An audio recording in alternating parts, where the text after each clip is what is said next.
En mars 1978, Marcel Fontaine, 42 ans, facteur expérimenté du service postal de Quimper, sort pour sa tournée habituelle à 7h30 du matin.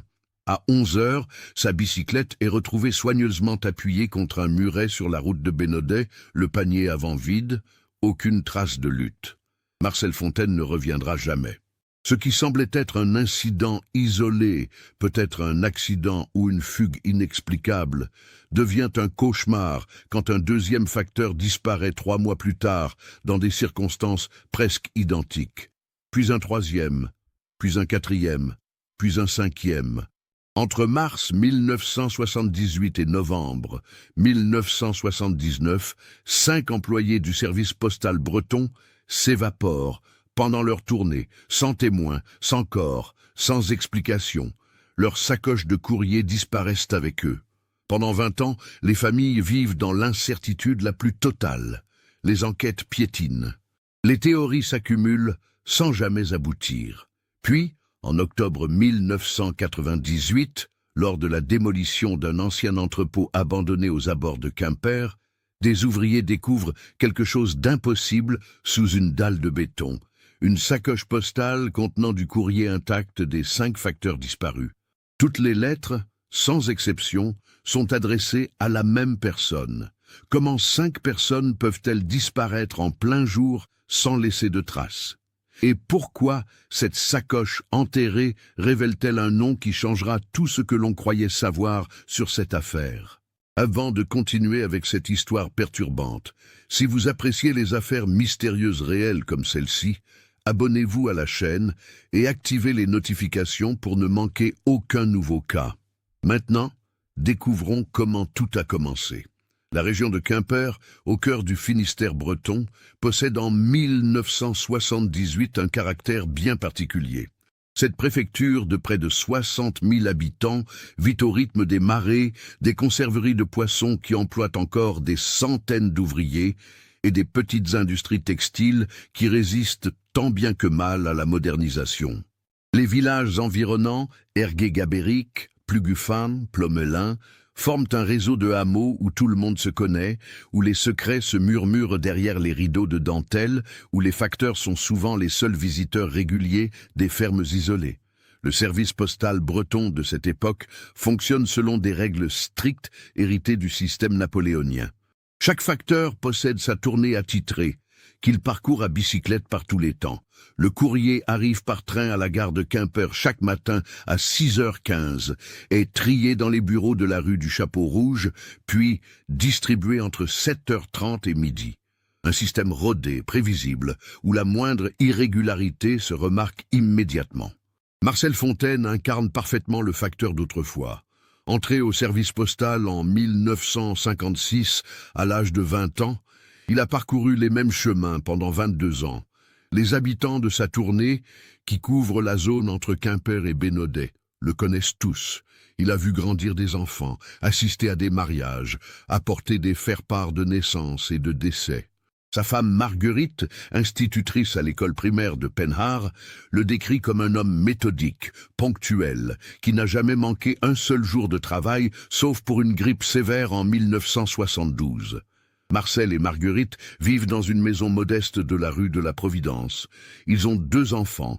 Pauline, 18 ans, qui étudie la comptabilité à Brest, et Julien, 15 ans, lycéen. Une famille ordinaire, sans histoire, sans dette, sans conflit apparent. Marcel ne boit pas, ne fume pas, ne joue pas aux cartes. Ses seules distractions sont le jardinage le dimanche et la pêche à la ligne en été sur les berges de l'Audet. Yves Lefebvre, 29 ans, représente la nouvelle génération de facteurs. Embauché en 1975, il effectue une tournée dans les quartiers nord de Quimper, vers Kerfeunteun et Créac-Gouenne.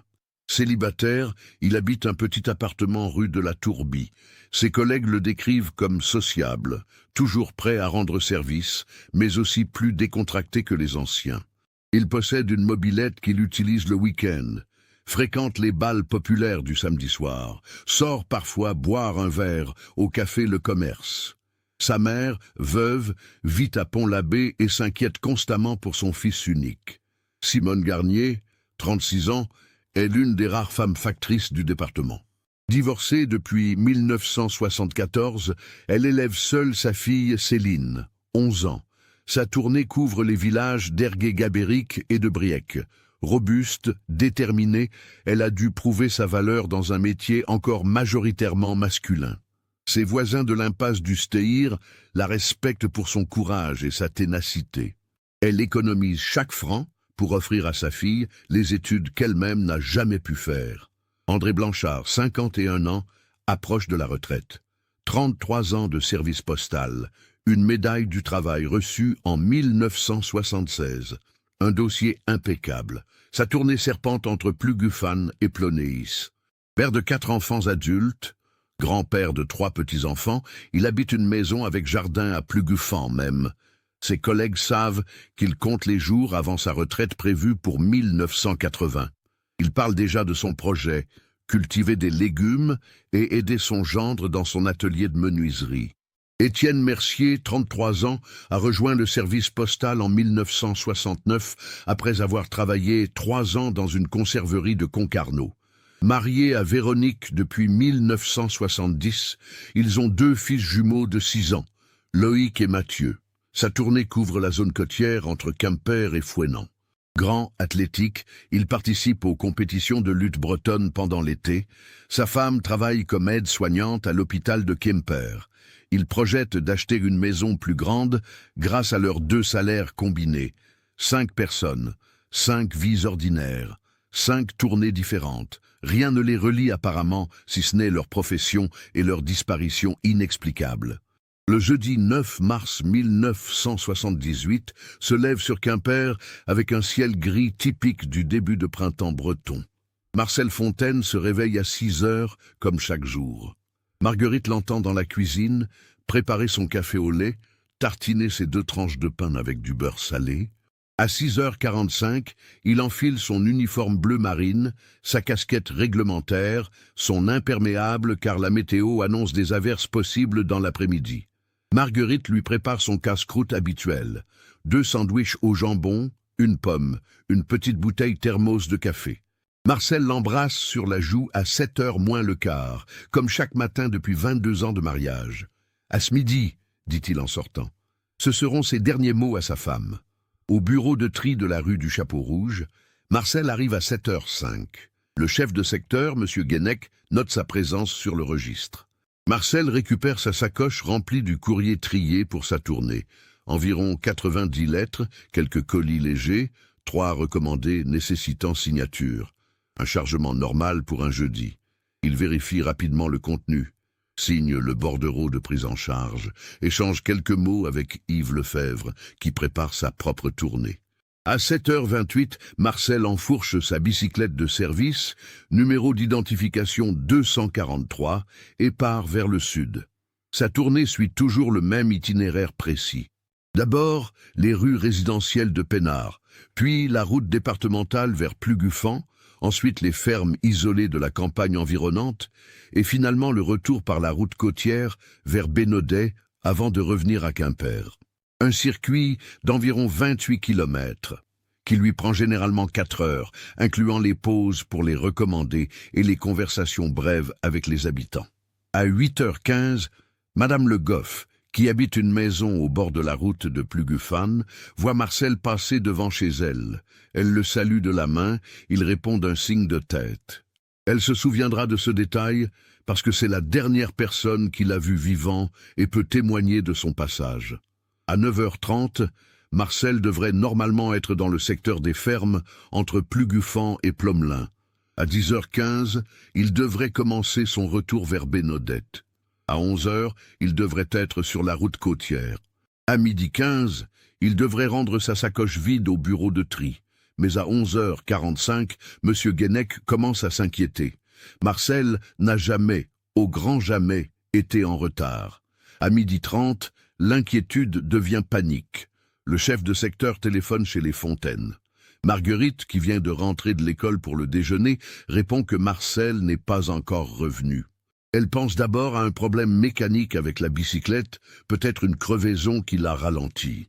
À 13h, M. Guenec prend une décision inhabituelle. il envoie 2 collègues refaire la tournée de Marcel en voiture pour le retrouver. À 14h20, il découvre la bicyclette numéro 243 appuyée soigneusement contre un muret en pierre sur un petit chemin de terre qui relie la route de Plugufan à celle de Plomelin. Le panier avant est vide. Aucune trace de la sacoche, aucune trace de Marcel, aucun signe de lutte ou d'accident. La bicyclette n'a aucun dommage visible. Les pneus sont gonflés, la chaîne fonctionne parfaitement. L'endroit où la bicyclette est retrouvée se situe dans une zone peu fréquentée, entourée de champs et de quelques bosquets. La ferme la plus proche appartient à la famille Cariou, située à environ 400 mètres. Personne là-bas n'a rien vu ni entendu d'inhabituel ce matin-là.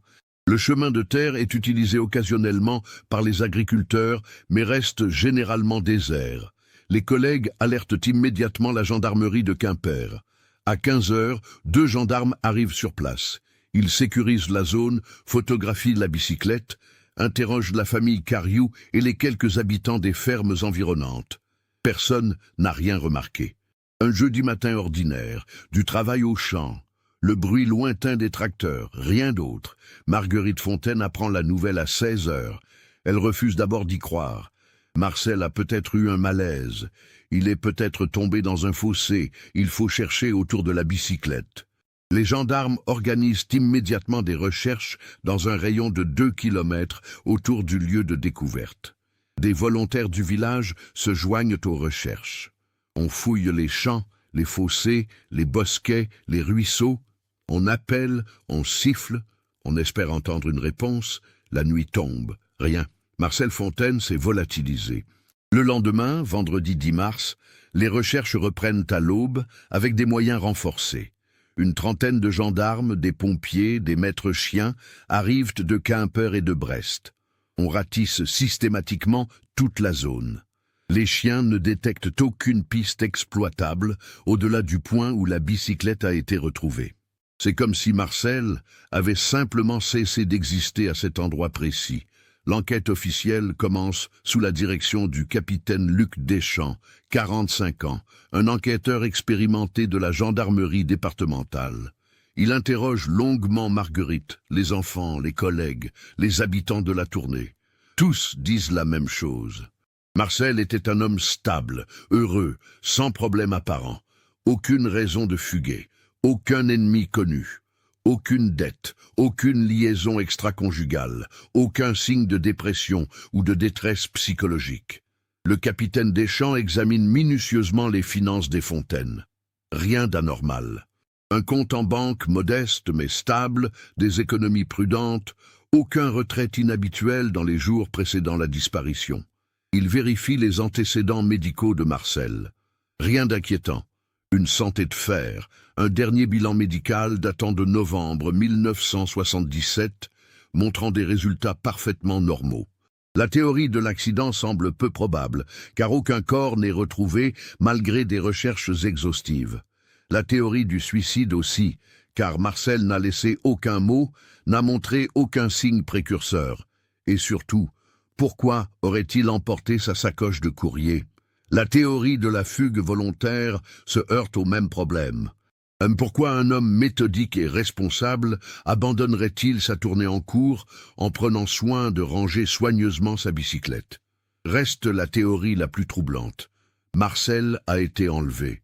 Mais par qui et pourquoi? Un facteur de 42 ans dans une région tranquille de Bretagne ne correspond à aucun profil de victime d'enlèvement habituel. Pas de rançon demandée. Pas de corps retrouvé, pas de témoins, pas de mobile apparent.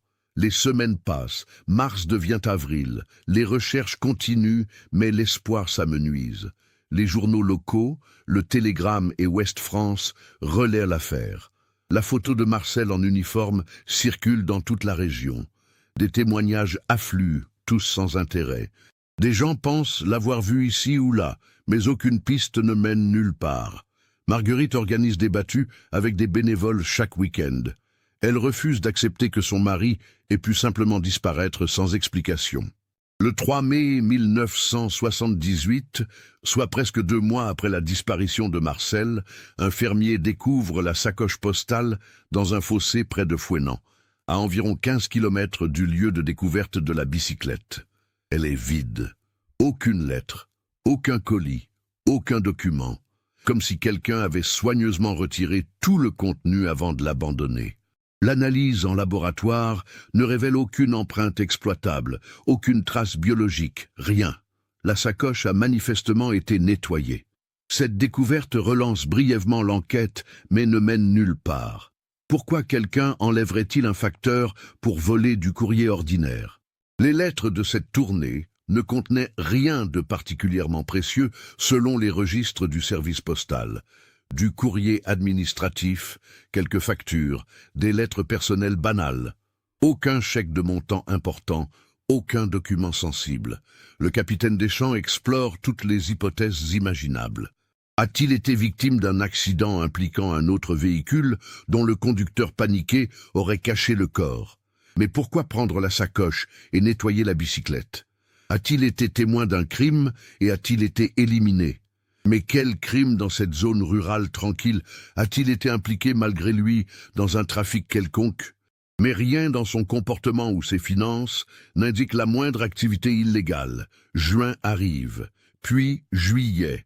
L'affaire commence à refroidir. Les journaux n'en parlent plus. Les recherches actives cessent. Le dossier reste ouvert mais sans nouvelles pistes à explorer. Marguerite Fontaine sombre dans une dépression sévère. Elle continue d'enseigner mécaniquement, mais ses collègues la voient dépérir. Pauline et Julien essaient de maintenir une apparence de vie normale, mais l'absence du père pèse sur tout. Et puis, le 15 juin 1978, à 11 heures du matin, la bicyclette de service d'Yves Lefebvre est retrouvée abandonnée dans une rue de Kerfeunteun, le panier avant vide. Aucune trace de lutte. Yves Lefebvre, 29 ans, a disparu pendant sa tournée. Le cauchemar ne fait que commencer. La disparition d'Yves Lefebvre, exactement 3 mois et 6 jours après celle de Marcel Fontaine, transforme ce qui ressemblait à un mystère isolé en série terrifiante. Le capitaine Deschamps, qui avait presque refermé le dossier Fontaine faute de piste, se retrouve face à une évidence glaçante. Quelqu'un cible les facteurs de Quimper. Les similitudes entre les deux affaires sont troublantes. Même mode opératoire, disparition en plein jour pendant la tournée, bicyclette retrouvée soigneusement rangée, sacoche de courrier volatilisée, aucun témoin, aucune trace de lutte. Comme si les victimes s'étaient simplement évaporées à un moment précis de leur journée de travail. La sacoche d'Yves est retrouvée 3 semaines plus tard dans un fossé près de Concarneau, vide et nettoyée, exactement comme celle de Marcel. Le service postal de Quimper entre en état de choc. Les facteurs commencent à avoir peur. Certains demandent des mutations vers d'autres départements. D'autres refusent de partir seuls en tournée et exigent de travailler en binôme, ce qui complique considérablement l'organisation du service. Monsieur Guenec, le chef de secteur, vieillit de 10 ans en quelques semaines. Il se sent responsable, même si rationnellement il sait qu'il n'aurait rien pu faire pour empêcher ces disparitions. La gendarmerie met en place un dispositif sans précédent. Des patrouilles surveillent désormais les facteurs pendant leur tournée, autant que possible avec les effectifs limités disponibles. On demande aux facteurs de signaler toute présence suspecte, tout comportement inhabituel, toute personne posant trop de questions sur leurs horaires ou leurs itinéraires. Le capitaine Deschamps fait venir des renforts de Rennes et de Brest. Un psychologue criminologue est consulté pour établir un profil potentiel du ou des coupables. La communauté bretonne réagit avec un mélange de peur et de solidarité. Les habitants commencent à surveiller davantage les routes, à noter les véhicules inconnus, à accompagner les facteurs quand ils les voient. Mais cette vigilance collective ne peut pas être maintenue 24 heures sur 24, 7 jours sur 7. La vie doit continuer. Marguerite Fontaine trouve un étrange réconfort dans la disparition d'Yves. Aussi terrible que cela puisse paraître, elle n'est plus seule. La mère d'Yves, Madame Lefebvre, vient la voir un dimanche après-midi de juillet. Les deux femmes pleurent ensemble, partagent leur incompréhension, leur rage contre l'absence d'explication. Elles forment une alliance silencieuse, se soutiennent mutuellement, s'appellent chaque semaine pour prendre des nouvelles. Les mois passent dans une tension insoutenable. Août, septembre, octobre 1978, aucune nouvelle disparition. On commence à espérer que le cauchemar est terminé. Peut-être que celui ou ceux qui ont fait ça sont partis ailleurs. Peut-être qu'ils ont été arrêtés pour autre chose dans une autre région. Peut-être que l'augmentation de la surveillance les a dissuadés de continuer. Puis, le 9 novembre 1978, Simone Garnier ne rentre pas de sa tournée dans les villages d'Ergué-Gabéric. Sa bicyclette est retrouvée à 13 heures près d'un lavoir ancien, sur un chemin communal peu fréquenté. Le panier est vide. La sacoche a disparu. Cette fois, la panique est totale. 3 facteurs en 8 mois. Un schéma se dessine, mais personne ne comprend sa logique. Pourquoi des facteurs? Pourquoi dans cette région? Pourquoi à ces moments-là? Le capitaine Deschamps passe des nuits entières à étudier les dossiers, cherchant désespérément un lien entre les victimes. Marcel Fontaine, 42 ans, marié, père de 2 enfants, tournée sud de Quimper. Yves Lefebvre, 29 ans, célibataire, tournée nord de Quimper. Simone Garnier, 36 ans, divorcée, mère d'une fille, tournée dans les villages périphériques. Aucun lien familial, aucun lien d'amitié proche. Ils se connaissaient par le travail, se croisaient au bureau de tri, échangeaient des banalités, mais n'avaient pas de relation personnelle significative. Leurs tournées ne se chevauchaient jamais. Leurs horaires de travail étaient différents. Le psychologue criminologue évoque la possibilité d'un tueur en série ayant une fixation sur les facteurs en tant que symbole d'autorité ou de routine. Mais cette théorie ne tient pas vraiment. Les tueurs en série laissent généralement des corps, cherchent une forme de reconnaissance de leurs actes. Ici, rien, pas de corps, pas de message, pas de revendication, juste des disparitions nettes et propres. Une autre théorie émerge. Et si les facteurs avaient été témoins de quelque chose qu'ils n'auraient pas dû voir? Mais quoi? Et pourquoi les éliminer de manière si espacée dans le temps? Si quelqu'un voulait faire disparaître des témoins gênants, il le ferait rapidement, pas sur plusieurs mois. Céline Garnier, 11 ans, fille de Simone, est placée temporairement chez sa grand-mère maternelle à Pont-l'Abbé. La petite fille refuse de parler pendant des semaines, reste prostrée dans sa chambre, fait des cauchemars toutes les nuits. Les psychologues scolaires tentent de l'aider, mais comment expliquer l'inexplicable à un enfant? Sa mère est partie distribuer le courrier un matin et n'est jamais revenue. Pas d'accident, pas de corps, pas d'enterrement, pas de deuil possible, juste un vide béant. Le service postal envisage sérieusement de suspendre les tournées individuelles. Plusieurs facteurs démissionnent, incapables de continuer à travailler dans ces conditions. Ceux qui restent le font par nécessité économique plus que par courage. Chaque matin devient une épreuve psychologique. Chaque fois qu'un facteur sort en tournée, sa famille se demande s'il reviendra. L'hiver 1978 arrive, rigoureux cette année-là. Décembre, janvier, février 1979 passent sans incident. La surveillance reste maximale. Les patrouilles de gendarmerie continuent. Les facteurs portent désormais des sifflets d'urgence et doivent signaler leur position toutes les heures par téléphone quand ils passent près d'une cabine publique. On commence à croire que c'est fini. Que le froid et la surveillance ont découragé celui ou ceux qui faisaient ça. Les journaux nationaux se sont emparés de l'affaire. France Soir titre « La terreur des facteurs bretons ». Le Figaro évoque l'énigme du Finistère. Libération parle des disparitions inexpliquées qui défient la police. Cette médiatisation nationale met une pression énorme sur les enquêteurs. Mars 1979 arrive, exactement 1 an après la disparition de Marcel Fontaine. Le capitaine Deschamps redouble de vigilance, craignant une date anniversaire. Mais le 9 mars passe sans incident. Le 15 juin aussi, anniversaire de la disparition d'Yves, on respire un peu. Puis, le 23 juillet 1979, André Blanchard, 51 ans, ne revient pas de sa tournée entre Plugufan et Plonéis. Sa bicyclette est découverte appuyée contre la porte d'une chapelle abandonnée. Le panier est vide, la sacoche a disparu, 4 facteurs, 16 mois. Le cauchemar continue. André était à 8 mois de sa retraite. Ses petits-enfants devaient venir passer l'été chez lui. Il avait déjà acheté des graines pour agrandir son potager. Sa femme Denise s'effondre complètement. Leurs enfants adultes se relaient à son chevet. Le médecin lui prescrit des tranquillisants puissants.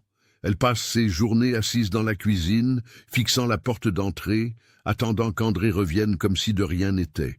Le service postal de Quimper est au bord de la paralysie totale. Monsieur Guénec fait une crise cardiaque légère en apprenant la nouvelle. Les facteurs restants refusent catégoriquement de sortir seuls. Un système de binôme est mis en place malgré les difficultés logistiques énormes que cela représente. La distribution du courrier prend 2 fois plus de temps et nécessite 2 fois plus de personnel. Le capitaine Deschamps, qui travaille maintenant presque sans dormir, fait une découverte troublante en analysant une nouvelle fois les itinéraires des 4 victimes. Bien que leurs tournées soient différentes, il existe une zone géographique, un triangle approximatif entre Quimper, Plugufan et Concarneau, où toutes les tournées passent ou passaient à un moment ou à un autre. Ce triangle couvre environ 120 km² de campagne bretonne, incluant des dizaines de fermes, de hameaux, de chemins ruraux. Il décide de concentrer son enquête sur les résidents de cette zone. Qui habite là? Qui pourrait avoir un grief contre les facteurs en général? Qui possède un véhicule permettant de transporter discrètement une personne? Qui a les moyens physiques de maîtriser des adultes sans laisser de traces de lutte? L'enquête de voisinage devient massive. Chaque habitant de la zone est interrogé, ses antécédents vérifiés, ses déplacements des jours de disparition reconstitués autant que possible. Cela représente plus de 300 personnes à auditionner. Un travail titanesque qui mobilise toute la brigade. Quelques noms ressortent avec des casiers judiciaires mineurs. Un homme condamné pour violence conjugale en 1973. Un autre pour vol de bétail en 1968. Un troisième pour conduite en état d'ivresse en 1975. Mais aucun profil de criminel violent ou organisé. Aucun alibi qui s'effondre sous la pression de l'interrogatoire. Aucune incohérence majeure dans les déclarations. Le capitaine Deschamps fait également vérifier tous les véhicules immatriculés dans la zone. Camionnettes, fourgons, tout ce qui pourrait servir à transporter une personne de force. Là encore, rien de suspect. Pas de véhicule aperçu de manière récurrente près des lieux de disparition. Pas de traces de pneus inhabituels sur les chemins de terre. Septembre 1979 arrive, puis octobre. La tension est palpable. Chaque jour qui passe sans nouvelle disparition apporte un soulagement temporaire, mais aussi l'angoisse croissante qu'une 5e victime pourrait survenir à tout moment. Le 8 novembre 1979, presque exactement 1 an après la disparition de Simone Garnier, Étienne Mercier ne rentre pas de sa tournée côtière. Sa bicyclette est retrouvée près d'un parking désert face à la mer, entre Quimper et Fouesnant. Le panier est vide, la sacoche a disparu, 5 facteurs, 20 mois. Le service postal de Quimper suspend toutes les tournées individuelles pendant 1 semaine. Une réunion de crise a lieu à la préfecture. Le préfet du Finistère exige des résultats. Le procureur de la République menace de saisir la police judiciaire et de dessaisir la gendarmerie si aucun progrès n'est fait rapidement. Véronique Mercier, femme d'Étienne, refuse d'accepter la réalité. Elle continue à mettre la table pour 4 personnes chaque soir, incluant la place de son mari. Ses fils jumeaux de 7 ans demandent sans cesse quand papa va revenir. L'assistante sociale de l'hôpital où travaille Véronique la met en arrêt maladie forcée. Elle passe ses journées à appeler les gendarmeries, les hôpitaux, les morgues de toute la Bretagne, au cas où. Les 5 familles finissent par se rencontrer, organisées par Marguerite Fontaine, qui est devenue une sorte de porte-parole informelle. Un dimanche de décembre 1979, elles se réunissent dans la salle paroissiale de Quimper. Marguerite, la mère d'Yves Lefebvre, Céline Garnier accompagnée de sa grand-mère, Denise Blanchard soutenue par ses enfants et Véronique Mercier avec ses jumeaux. Un rassemblement de douleur et d'incompréhension. Elles décident de créer une association, Famille des disparus du Finistère. Leur but? Maintenir la pression sur les autorités, organiser des recherches complémentaires, collecter des témoignages, ne jamais laisser ses affaires tomber dans l'oubli. Elles obtiennent une salle mise à disposition par la mairie de Quimper pour leur permanence hebdomadaire. Le capitaine Deschamps assiste à leur première réunion officielle. Il leur promet qu'il ne lâchera jamais, même si l'enquête dure des années. Il leur explique les difficultés, l'absence totale de corps, de témoins, de preuves matérielles. Il leur avoue son impuissance face à un criminel aussi méticuleux et invisible. Car c'est maintenant une certitude. Il ne s'agit pas d'accident, pas de fugue, pas de coïncidence. Quelqu'un a enlevé 5 facteurs sur une période de 20 mois, a fait disparaître leur corps et leur courrier, sans laisser la moindre trace exploitable. Un criminel d'une organisation et d'une précision terrifiante. Les années passent. 1980, 1981, 1982, aucune nouvelle disparition. Le service postal reprend progressivement un fonctionnement normal, bien que la peur ne disparaisse jamais complètement. De nouveaux facteurs sont embauchés, on leur explique discrètement l'histoire, certains refusent le poste après avoir entendu. Le capitaine Deschamps prend sa retraite en 1987, usé par cette affaire non résolue qui aura hanté les 10 dernières années de sa carrière. Son successeur hérite du dossier, mais n'y consacre plus qu'un temps marginal, accaparé par les affaires courantes. Les familles continuent leur combat. Marguerite Fontaine devient une militante infatigable. Elle écrit aux ministres, aux députés, aux journalistes. Elle obtient quelques articles de rappel dans la presse tous les 9 mars, anniversaire de la première disparition. Mais le grand public oublie. D'autres drames occupent les actualités. En 1990, 12 ans après les faits, l'association organise une cérémonie commémorative. Une stèle est inaugurée dans le cimetière de Quimper, portant les 5 noms: Marcel Fontaine, Yves Lefebvre, Simone Garnier, André Blanchard, Étienne Mercier. Disparu en service, est-il gravé en dessous. Des dizaines de personnes assistent à la cérémonie. D'anciens collègues, des habitants qui se souviennent, des journalistes locaux. Mais une stèle n'apporte aucune réponse. Que leur est-il arrivé? Où sont leurs corps? Pourquoi eux? Ces questions continueront à hanter les familles chaque jour de leur existence. Octobre 1998. Presque 20 ans exactement après la dernière disparition. La région de Quimper a beaucoup changé. L'autoroute a été étendue, des zones commerciales ont poussé en périphérie, la ville s'est modernisée. Mais dans les mémoires des plus anciens, le souvenir des 5 facteurs disparus reste vivace, transmis comme une légende urbaine aux nouvelles générations. L'ancien entrepôt Kermadec, situé sur la route de Plugufan, a fermé ses portes en 1983. Cette bâtisse en pierre et béton, construite dans les années 50, servait autrefois à stocker des matériaux de construction. Elle appartient maintenant à la commune de Quimper, qui a décidé de la raser pour construire à sa place un complexe de logements sociaux. Les travaux de démolition commencent le lundi 12 octobre 1998. Une entreprise de Brest, les établissements Kergen, a remporté l'appel d'offres. 6 ouvriers, une pelleteuse, un bulldozer, des camions pour évacuer les gravats. Le contremaître, Alain Coadou, 52 ans, supervise l'opération. La première semaine se passe normalement. Les murs extérieurs sont abattus, le toit est démonté, les structures métalliques sont découpées et évacuées. L'entrepôt révèle son squelette. Un vaste espace de 800 mètres carrés environ, avec une dalle de béton au sol et quelques cloisons intérieures effondrées. Le jeudi 22 octobre, vers 11 heures du matin, Alain Coadou décide de s'attaquer à la dalle de béton. Elle est épaisse, probablement 15 cm, renforcée avec une armature métallique.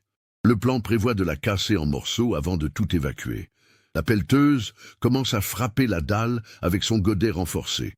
Au bout de 2 heures de travail, une section de la dalle se fissure et révèle quelque chose d'inhabituel en dessous. Pas de terre battue comme on s'y attendrait, mais une cavité. Alain Coadou arrête la machine et s'approche prudemment. En se penchant dans la fissure avec sa lampe torche, il distingue un espace vide d'environ 1 mètre de profondeur et quelque chose qui ressemble à un objet en tissu ou en cuir. Il appelle deux de ses ouvriers, Jean-Claude et Michael. Ils élargissent prudemment l'ouverture avec des barres à mine. La cavité mesure environ 2 mètres de long sur 1,50 m de large. Et au fond, reposant sur ce qui semble être de la terre tassée, il y a indéniablement une sacoche. Une vieille sacoche en cuir brun, poussiéreuse, couverte de taches d'humidité. Alain Coadou sent immédiatement que quelque chose ne va pas. Cette cavité n'est pas naturelle.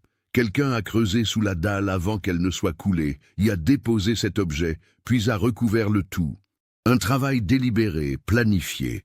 Il ordonne à ses hommes de ne toucher à rien et appelle immédiatement la gendarmerie.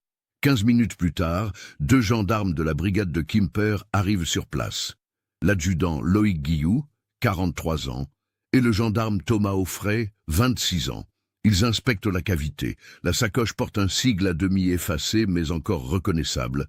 PTT, Poste, Télégraphe et Téléphone, l'ancien nom du service postal français. L'adjudant Guilloux, qui a suffisamment d'expérience pour reconnaître une potentielle scène de crime, ordonne l'arrêt immédiat des travaux. Il sécurise le périmètre, appelle ses supérieurs, demande l'intervention de la police technique et scientifique. À 14h30, le commandant Serge Quéré, responsable de la brigade de recherche de Quimper, arrive sur place avec 2 techniciens. La sacoche est photographiée in situ sous tous les angles. Les techniciens relèvent méticuleusement la scène, mesurent les dimensions de la cavité, prélèvent des échantillons de terre, puis, avec des gants et des précautions infinies, ils sortent la sacoche et la déposent sur une bâche plastique. Elle pèse lourd, pas vide.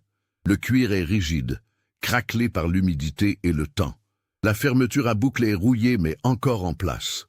Le commandant Quéré décide de ne pas l'ouvrir sur place. Elle est placée dans un sac scellé et transportée au laboratoire de la gendarmerie. Le lendemain matin, vendredi 23 octobre, dans une salle sécurisée, en présence du procureur de la République et du juge d'instruction, la sacoche est ouverte. Ce qu'elle contient va bouleverser une enquête vieille de 20 ans. À l'intérieur, soigneusement empilées, des dizaines de lettres et de petits paquets. Le papier a jauni, mais est étonnamment bien conservé grâce à l'étanchéité relative de la sacoche et de la cavité. Les enveloppes portent des timbres anciens, des oblitérations datant de 1978 et 1979. Les techniciens sortent le contenu pièce par pièce, photographient chaque élément, répertorient chaque lettre. Au total, 63 lettres et 8 petits paquets. Et la découverte qui glace le sang des enquêteurs présents, ces lettres ne proviennent pas d'une seule tournée. Les oblitérations correspondent aux dates des 5 disparitions.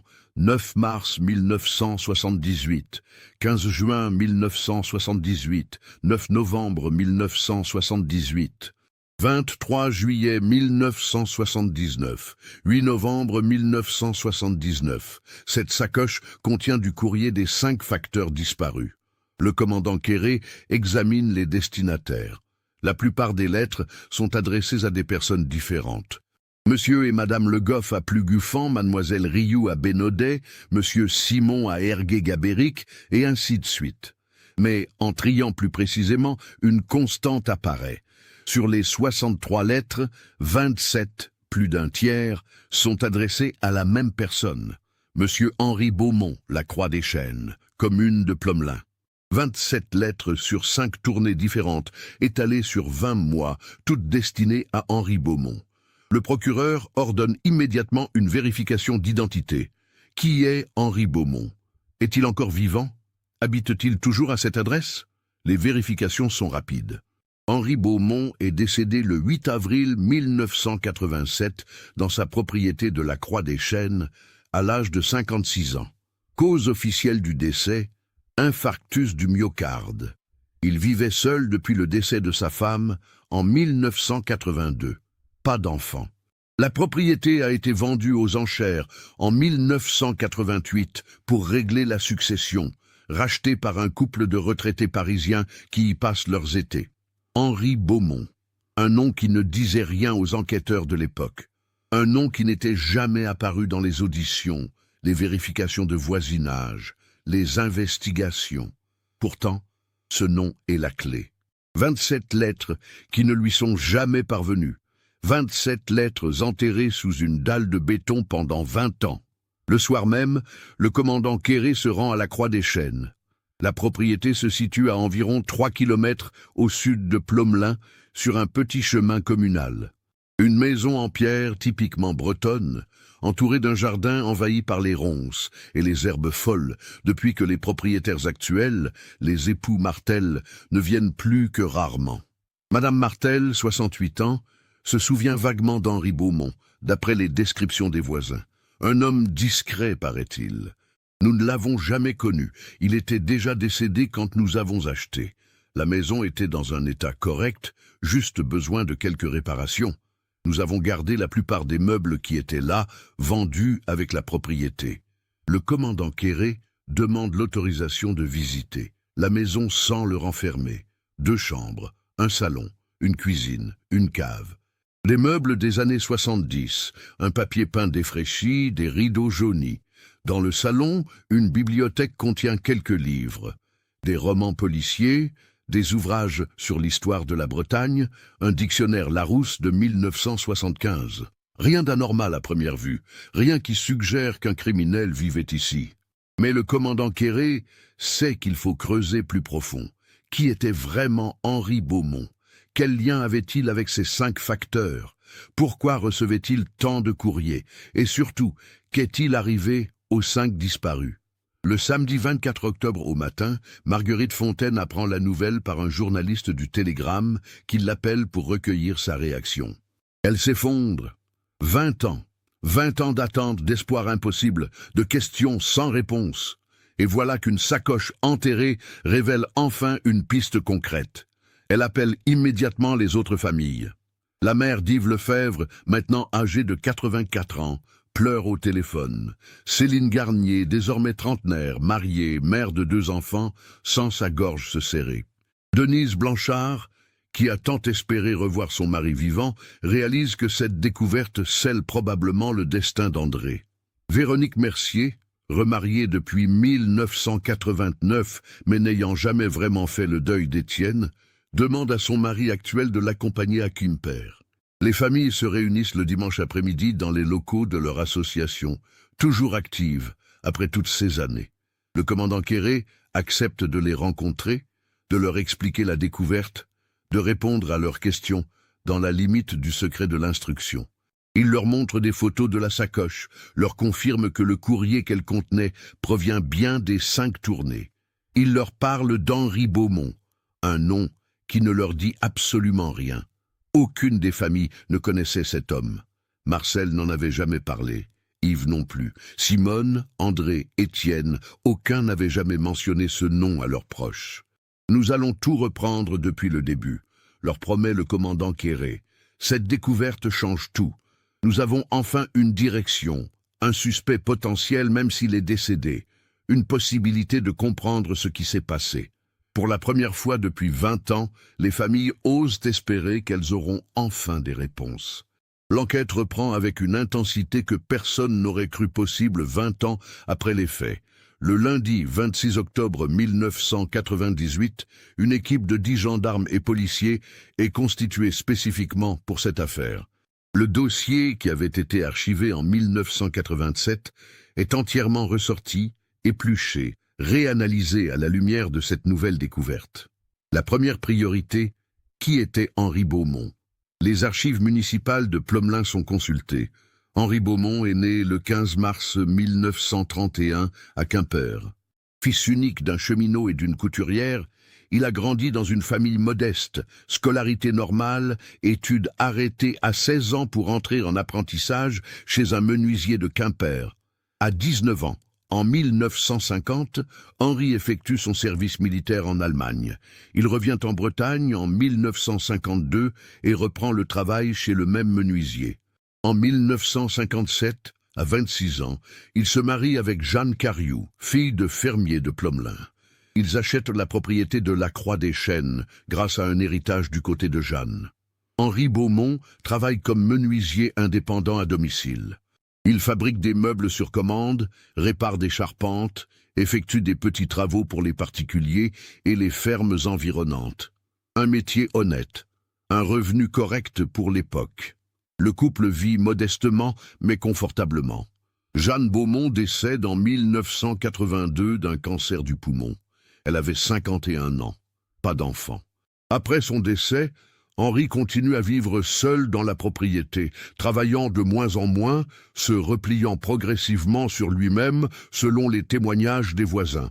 Le 8 avril 1987, le facteur de Plommelin, alerté par le courrier qui s'accumule dans la boîte, appelle la gendarmerie. Henri Beaumont est retrouvé mort dans son lit, décédé depuis probablement 2 ou 3 jours. Le médecin légiste conclut à un infarctus massif. Pas d'autopsie, pas de suspicion de mort violente. Un décès banal d'un homme de 56 ans vivant seul, fumeur, avec des antécédents cardiaques légers. Le commandant Quéré fait exhumer les dossiers fiscaux d'Henri Beaumont. Ces déclarations de revenus montrent une activité de menuisier déclarée jusqu'en 1985, puis plus rien les 2 dernières années de sa vie, probablement due à sa santé déclinante. Pas de fortune particulière. Un compte bancaire au Crédit Agricole avec un solde moyen de 15 000 francs.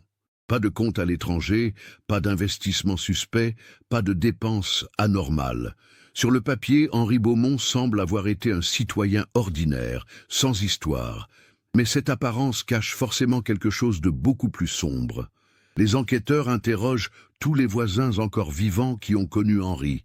Madame Pouliken, 81 ans, habite la ferme la plus proche, à environ 500 mètres. Elle se souvient de lui comme d'un homme très discret, très poli, qui ne cherchait pas la conversation mais répondait toujours aimablement quand on le croisait. Elle ajoute, il recevait beaucoup de courriers, ça oui, le facteur s'arrêtait presque chaque jour chez lui. Nous, on recevait 2 lettres par semaine au maximum, mais lui, c'était quotidien. Cette information déclenche une alarme dans l'esprit du commandant Quéré. Beaucoup de courriers. Pourquoi un menuisier retraité vivant seul recevrait-il du courrier quotidiennement?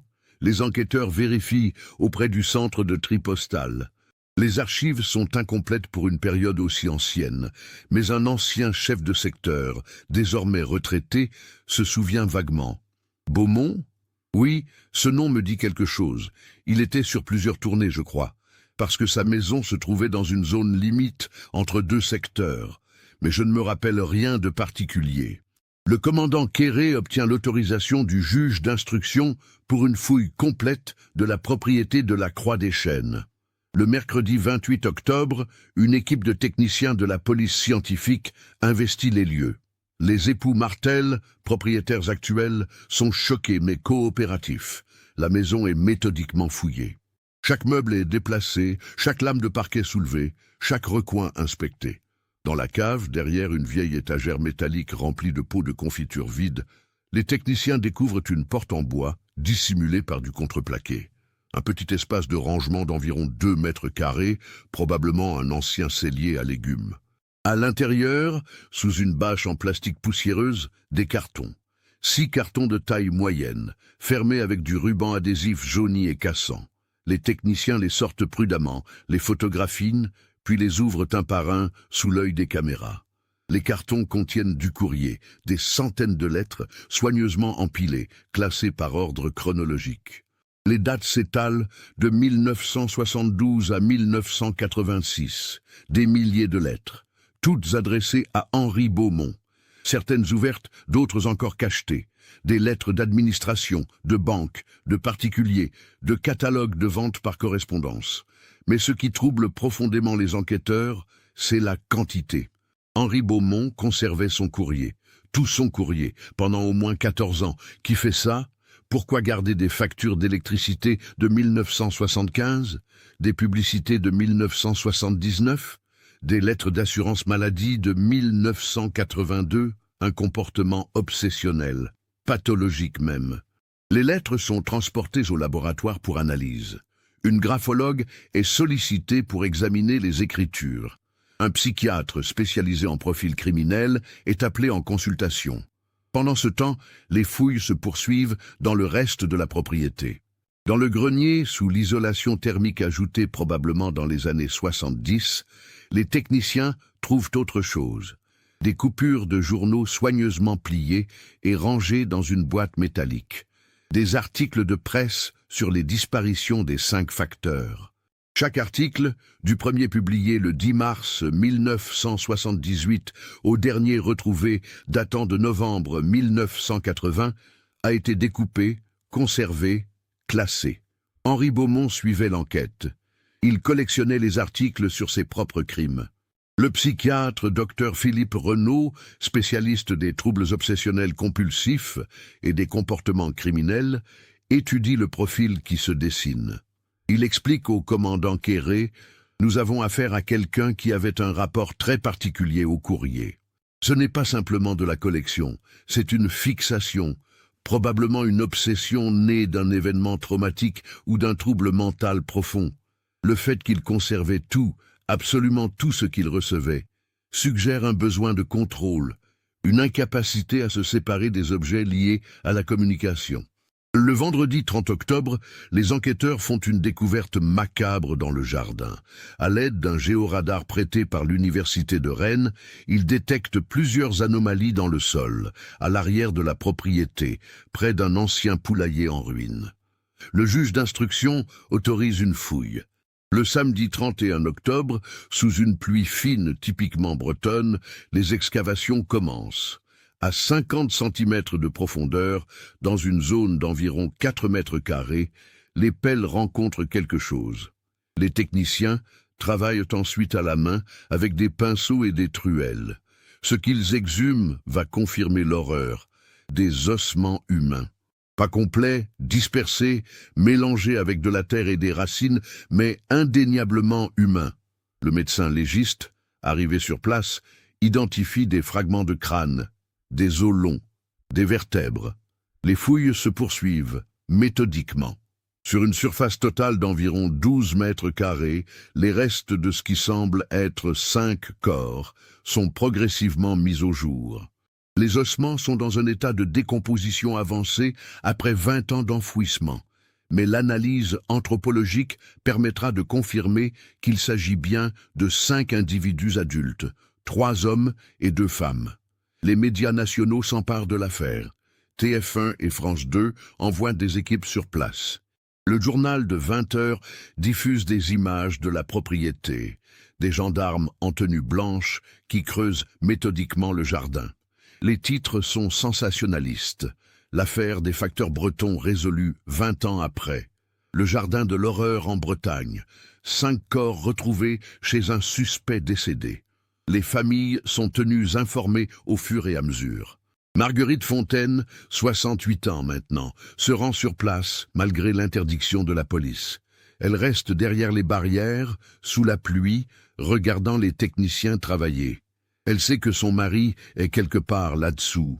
Après 20 ans, elle va enfin pouvoir l'enterrer dignement. Les analyses ADN sont lancées immédiatement. La technique a considérablement progressé depuis 1978. Les familles fournissent des échantillons de leur ADN. Marguerite et ses enfants pour Marcel, la mère d'Yves pour lui, Céline pour Simone, les enfants d'André pour leur père, Véronique et ses fils pour Étienne. Les résultats arrivent 3 semaines plus tard, le 23 novembre 1998. Confirmation formelle. Les 5 corps retrouvés dans le jardin d'Henri Beaumont sont bien ceux des 5 facteurs disparus. Marcel Fontaine, Yves Lefebvre, Simone Garnier, André Blanchard, Étienne Mercier. 20 ans après, ils sont enfin retrouvés. Mais de nombreuses questions restent sans réponse. Comment Henri Beaumont a-t-il réussi à enlever 5 personnes sur 20 mois sans éveiller de soupçons? Comment les a-t-il attirés chez lui ou maîtrisés? Pourquoi eux spécifiquement? Et surtout, quelle était son obsession avec le courrier? Le commandant Quéré et son équipe reprennent toute l'enquête d'origine. Ils retrouvent les anciens témoignages, les itinéraires des tournées, les horaires. Et une constante apparaît. Les 5 facteurs, à différents moments de leur tournée, passaient tous par la route communale qui longe la propriété de la Croix des Chênes. Pas le même jour, pas à la même heure, Mais tous passaient par là au moins une fois par semaine. Henri Beaumont les connaissait tous. Il les voyait régulièrement. Il recevait du courrier de leurs mains. Et pour une raison qui reste encore à élucider, il a décidé de les faire disparaître. Le mardi 1er décembre 1998, le commandant Quéré reçoit le rapport complet du docteur Renaud, le psychiatre consulté sur le profil d'Henri Beaumont. Ce document de 38 pages va enfin permettre de comprendre la logique tordue qui a mené aux 5 meurtres.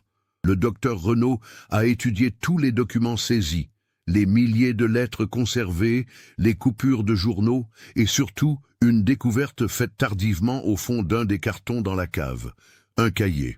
Un cahier d'écolier à couverture cartonné bleu, rempli d'une écriture serrée et régulière.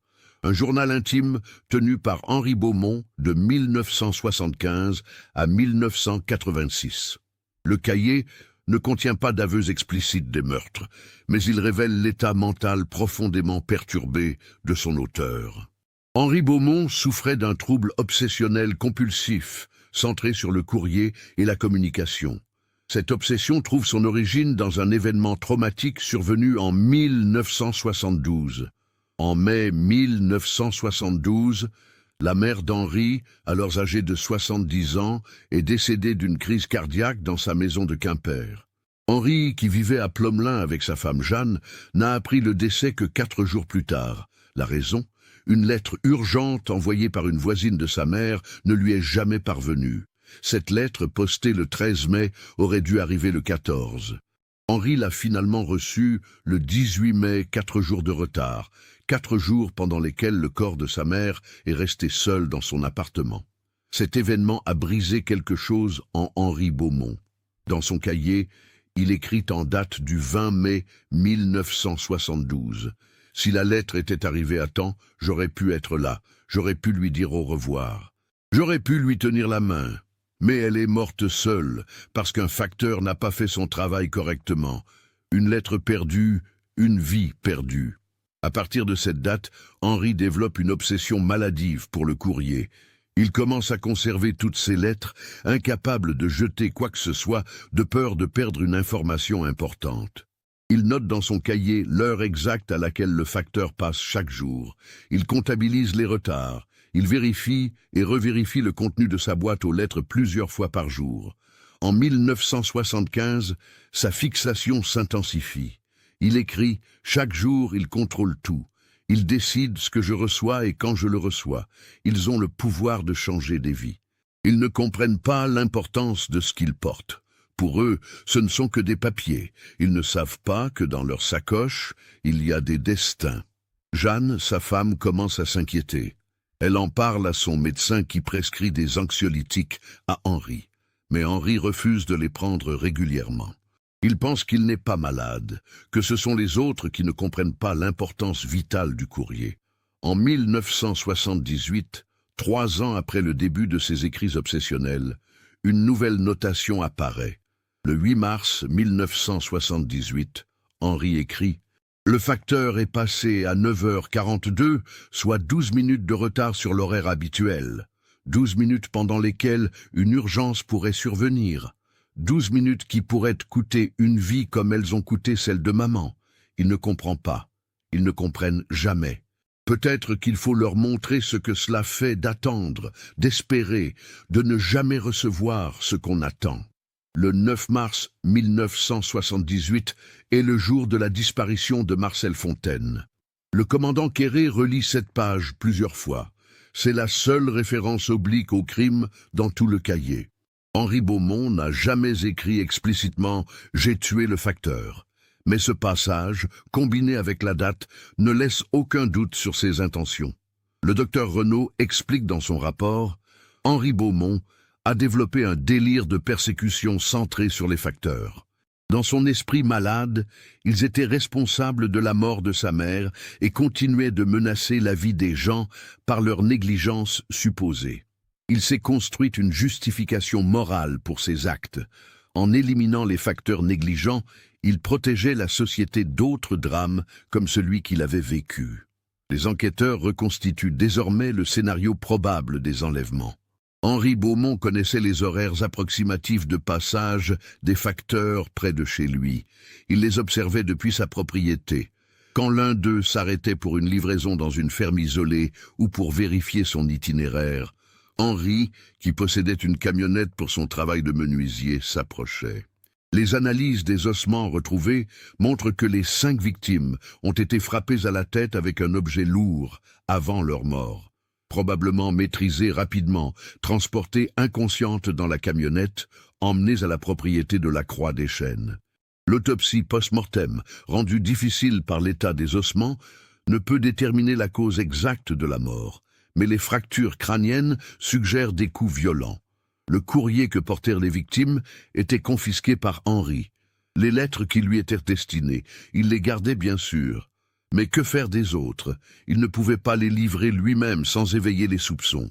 Il ne pouvait pas non plus les détruire, car dans sa logique malade, détruire du courrier était aussi grave que de le perdre. Alors il les a conservés dans cette sacoche qu'il a ensuite enterrée sous la dalle de l'entrepôt Kermadec. Pourquoi cet entrepôt précisément? Les enquêteurs découvrent qu'Henri Beaumont y avait travaillé en 1976 pour une rénovation de la charpente. Il connaissait les lieux. Il savait que l'entrepôt était peu utilisé et en déclin.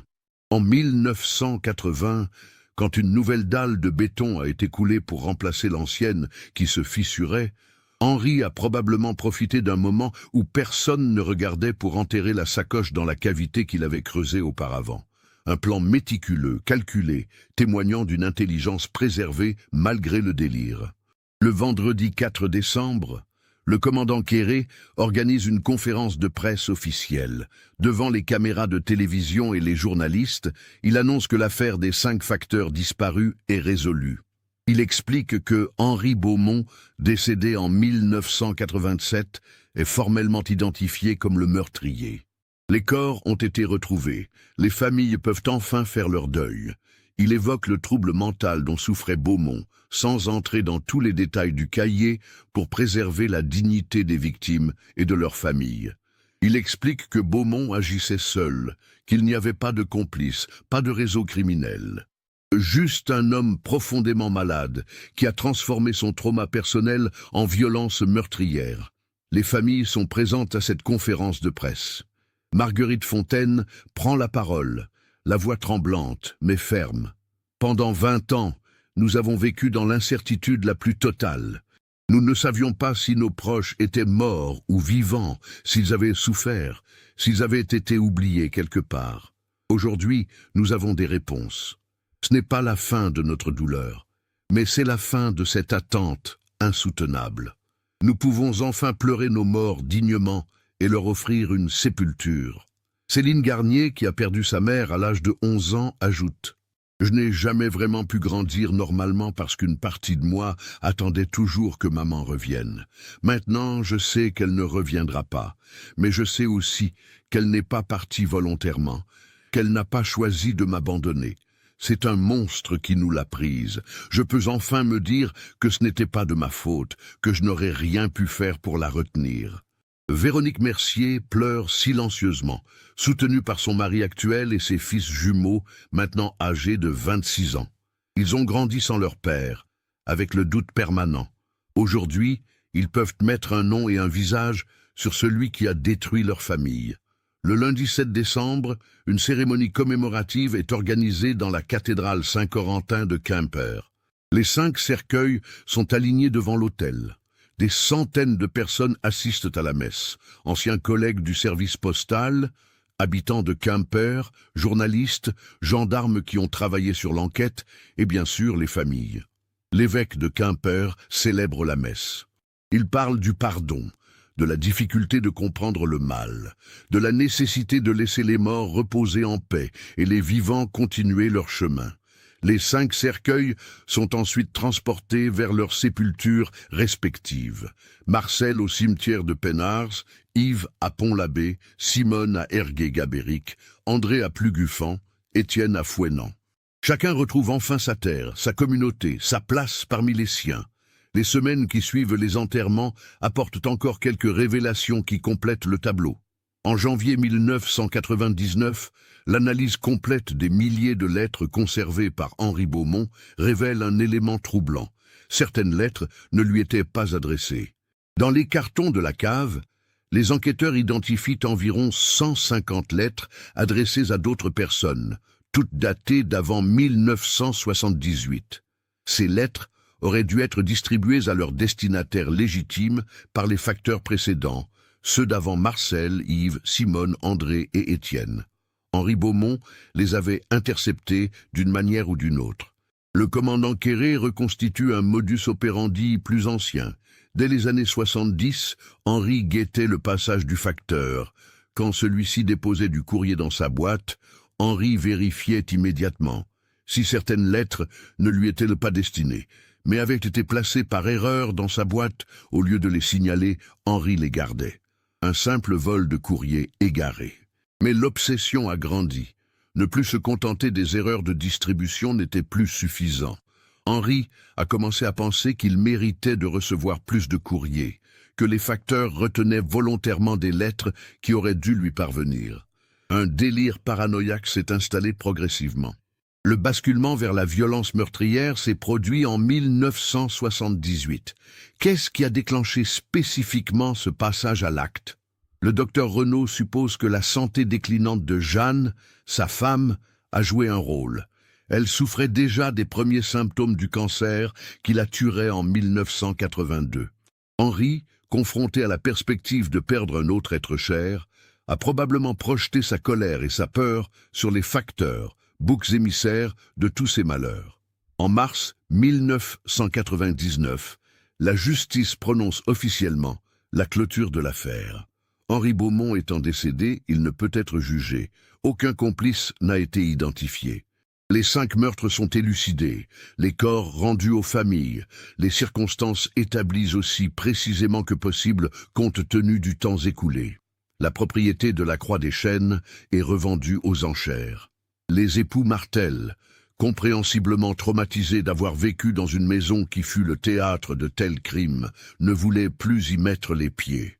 Un promoteur immobilier de Brest rachète le terrain pour y construire un petit lotissement de maisons individuelles. La maison d'Henri Beaumont est rasée en juin 1999. Le jardin où reposaient les 5 corps est entièrement décapé, la terre évacuée, comme pour purifier le lieu de son passé macabre. Marguerite Fontaine, désormais âgée de 69 ans, prend sa retraite de l'enseignement en juillet 1999. Elle a consacré 21 ans de sa vie à chercher la vérité sur la disparition de Marcel. Maintenant qu'elle l'a trouvé, elle peut enfin se reposer. Elle décide de quitter Quimper, trop de souvenirs douloureux, et part s'installer chez sa fille Pauline, qui habite désormais à Rennes avec son mari et ses 3 enfants. La mère d'Yves Lefebvre décède en septembre 1999, 6 mois après avoir pu enterrer son fils. Elle avait 85 ans. Ses proches disent qu'elle a tenu jusqu'à savoir la vérité, puis s'est éteinte paisiblement, comme si elle pouvait enfin lâcher prise. Céline Garnier, qui a perdu sa mère à 11 ans, se reconstruit lentement. Elle devient assistante sociale, spécialisée dans l'accompagnement des enfants victimes de traumatismes familiaux. Elle dit souvent « Je ne peux pas ramener ma mère, mais je peux aider d'autres enfants à traverser ce que j'ai traversé. » Elle a 2 enfants qu'elle élève en leur parlant régulièrement de leur grand-mère Simone, une femme courageuse qui faisait un métier difficile et qui a été victime d'un homme malade. Les enfants d'André Blanchard, maintenant tous dans la cinquantaine, se réunissent chaque 23 juillet, date de la disparition de leur père, pour un repas familial, au cours duquel ils évoquent leurs souvenirs. André ne les a pas vus vieillir, n'a pas connu ses petits-enfants adolescents, n'a pas assisté au mariage de ses enfants. Mais il reste présent dans leur mémoire, pas comme une ombre de douleur, mais comme un souvenir lumineux d'un père aimant. Véronique Mercier a refait sa vie avec un homme bon qui a accepté d'élever les jumeaux comme ses propres fils. Mais elle n'a jamais cessé d'aimer Étienne, son premier mari. Elle porte encore son alliance à la main droite. Ses fils Loïc et Mathieu ont choisi des métiers liés au service public. L'un est pompier, l'autre infirmier. Ils disent que c'est leur manière d'honorer la mémoire de leur père qui, lui aussi, servait la communauté en distribuant le courrier. Le service postal de Quimper a installé en novembre 1999 une plaque commémorative dans le hall du bureau de tri de la rue du Chapeau Rouge. Elle porte les 5 noms: Marcel Fontaine, Yves Lefebvre, Simone Garnier, André Blanchard, Étienne Mercier, suivi de l'inscription: Mort en service, 1978-1979. Leur dévouement ne sera jamais oublié.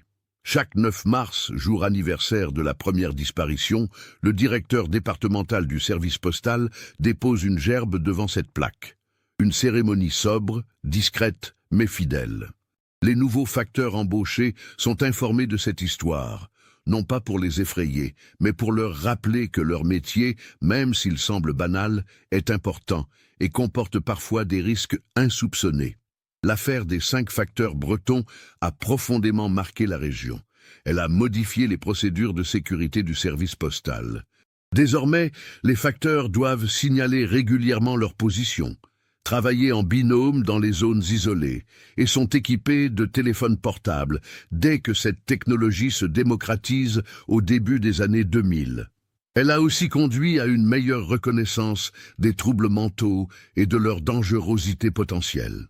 Le cas d'Henri Beaumont est étudié dans les facultés de psychiatrie comme exemple de délire paranoïaque progressant vers le passage à l'acte violent.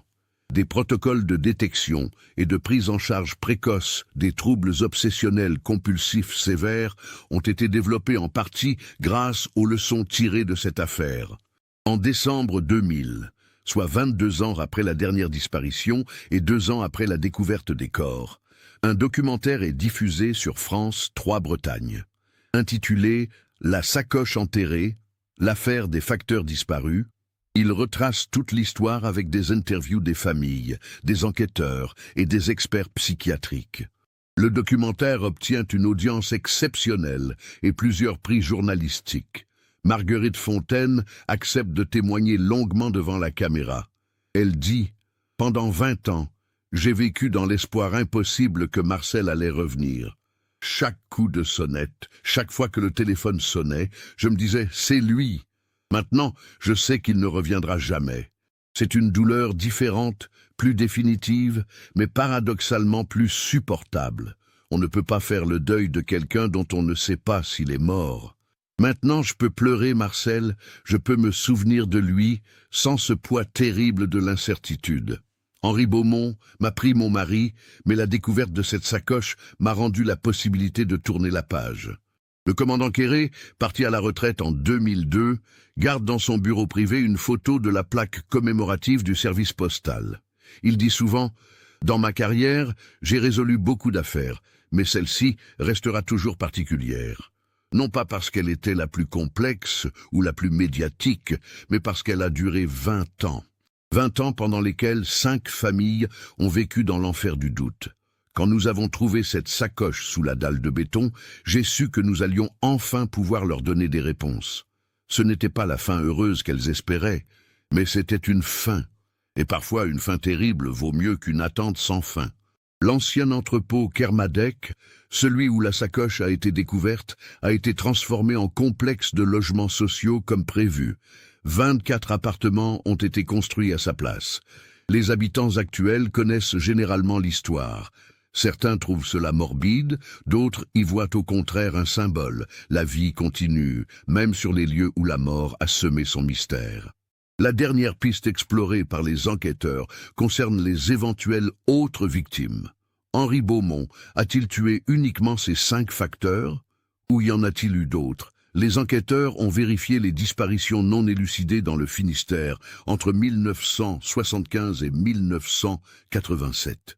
Plusieurs cas ont été réexaminés, mais aucun ne présente le même mode opératoire ou de lien avec Beaumont. Les experts s'accordent sur le fait que les 5 facteurs étaient probablement ses seules victimes. Son délire était très spécifique, centré uniquement sur les facteurs et le courrier. Il n'y a aucune raison de penser qu'il se serait attaqué à d'autres types de victimes. De plus, Les fouilles exhaustives de sa propriété et l'analyse de tous ses déplacements connus n'ont révélé aucun autre crime. En 2005, l'association Famille des disparus du Finistère, dissoute depuis la résolution de l'affaire, est remplacée par une nouvelle structure, Mémoire et soutien aux victimes de disparition.